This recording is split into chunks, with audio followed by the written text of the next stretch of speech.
Depends who you ask. This Israel-Palestine thing, has it been going since 1948? Has it been going on for 1,000 years? What do Palestinians even want? It's very simple what the Palestinians want, and what's remarkable is they're very united around two principles. And those are the same two principles that we want the British to support us on.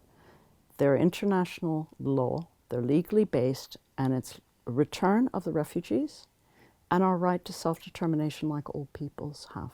This thing about the right of return of refugees, doesn't that in a two-state model just create two Palestinian majority states? Doesn't it essentially mean the destruction of Israel? Yeah, that's how people look at it, but it's the opposite of that, because the return of refugees was the original injustice. And when you have the return, it's about the right of return. We have the right to go back to our homes. Some will, some won't. But once everyone returns, there might be more Arab Christians on your street, there might be more Muslims on your street, but it used to be like that in the 30s, in my grandfather's time and my dad's time.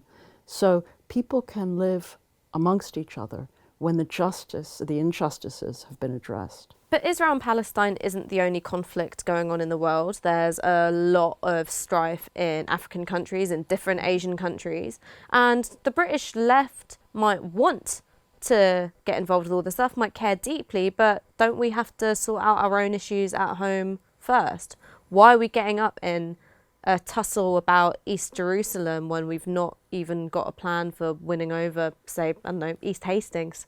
So even though people don't have to be interested in international, or feel that they don't have to be interested in the international or in Palestine, Palestine is interested in you, and that's why it's important. And I think, as everybody's noticed over these last few months, Palestine is already in your lives. Yeah? So it's important to understand it, and it's important to understand it according to the principles of justice, because that will protect the rights of people getting into power so they can change the NHS. It's all connected. I mean, UNRWA, the UN agency, is being dismantled now by Trump and Netanyahu. And that's the refugees that are connected to the displacement that was the origin of the conflict, our displacement as an entire people in 1948.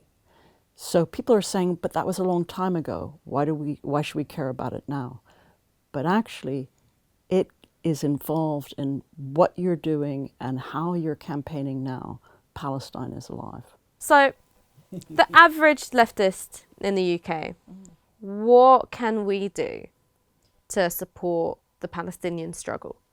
So the most important thing is to learn about the Palestinian cause and to learn who we are. We're a small people who are struggling, who have been dispersed, and we're trying to regain our rights. So to learn about us. And then I would say the second thing is showing solidarity, and that's those gestures of support. You know, we're facing a very asymmetrical power, and sometimes it can feel very tough and very isolated and alone.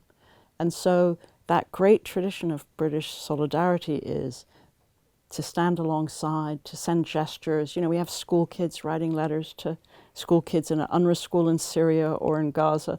These matter so much to us. It's something about, people get very angry about the injustices, but it's a love for, which is that old traditional solidarity that is the most important.